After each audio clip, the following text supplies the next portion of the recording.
Regardez ce dua, ce verset il est ajib, il est extraordinaire. Et malheureusement nous les jeunes, Wallahi, illa man rahim Allah, sauf ceux à qui Allah Azza wa Jalla a fait miséricorde, beaucoup d'entre nous, on est négligents avec nos parents. Et je dis beaucoup d'entre nous les pratiquants, beaucoup d'entre nous les jeunes, qui sommes soi-disant attachés à la sunna, qui faisons des efforts pour nous attacher à la religion, beaucoup d'entre nous, Wallahi, notre comportement, il a été influencé par la vie en Occident, et Wallahi, notre comportement, à bien des égards, il est loin du comportement qu'Allah Azza wa Jalla nous a demandé.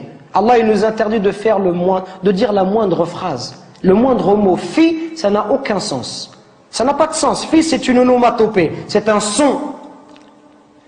C'est un mot qui est composé de 2 lettres. C'est le mot le plus petit en arabe. C'est pour vous dire que si tu n'as pas le droit de faire pff à ton père, celui qui fait des phrases entières et qui lui dit tu m'as jamais rien appris, tu m'as jamais rien donné, et qui se plaint, ça c'est encore pire.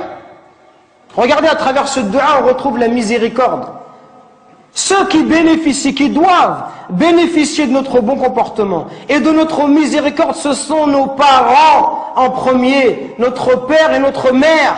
C'est eux qui doivent profiter en premier. Nous aujourd'hui avec les frères, on est masha'Allah. Un frère te dit viens emmène-moi à Anvers, tout de suite tu l'emmènes à Anvers. Emmène-moi à Bruxelles, tu l'emmènes tout de suite. Par contre ton père te dit viens me rendre un service, tu lui dis j'ai pas le temps, il habille demain, après-demain. On n'est pas disponible pour nos parents, subhanallah. Regardez ce dua. Oh Allah, fais-leur miséricorde comme ils m'ont élevé tout petit, subhanallah. Quand tu auras des enfants, tu vas comprendre, subhanallah. Quand ton fils il pleure la nuit, les parents ils dorment pas, peuvent pas dormir, subhanallah. Au moindre bruit de l'enfant, ils se réveillent. Les parents ils sont capables de se priver pour donner à leurs enfants. Ton père, combien de nos parents ils se sont levés, subhanallah, à 5 heures du matin, à 4 heures du matin, ils ont fait même 2 travails, exprès pour pouvoir nous donner ce qu'eux ils n'ont pas reçu, exprès pour nous acheter des chaussures Nike ou nous acheter de la marque, pour nous donner ce qu'eux ils n'ont pas connu dans leur enfance, eux qui sont venus à 13 ans ou 14 ans en France. Et nous, subhanallah, on n'est même pas capable de leur rendre tout ça. On doit être miséricordieux avec nos parents. On doit les aimer, leur montrer de l'amour. Quand ils sont vieux, on doit être auprès d'eux, leur accorder du temps. Mais nous, quand on est marié, on préfère notre femme, on préfère nos enfants. Même le pauvre, certains, si sa femme elle va se disputer avec ses parents, il va toujours prendre le parti de sa femme, subhanallah. Il va faire des cadeaux à sa femme, mais jamais à sa mère. Il va emmener sa femme, mais il va jamais emmener sa mère. Pourquoi est-ce qu'on est comme ça? Parce que notre cœur, il est devenu dur. Al-Hassan al-Basri, rahimahullah, le jour où sa mère, elle est décédée, il pleurait. On lui dit, ya Hassan, t'es un imam et tu pleures. Comment est-ce que tu peux pleurer? Il dit, je ne pleure pas parce qu'ils sont décédés, je pleure parce qu'une des portes du paradis est fermée. Et c'est la même chose qu'on doit se dire. Et Wallah, c'est ce que je suis en train de me dire moi-même.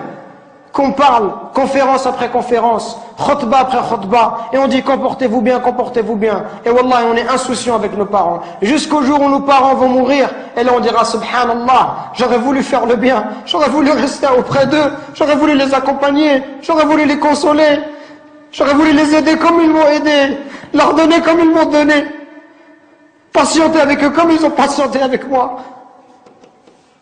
Qu'on se réveille avant qu'il soit trop tard, subhanallah. Qu'on se réveille avant qu'il soit trop tard, avant qu'on ne regrette.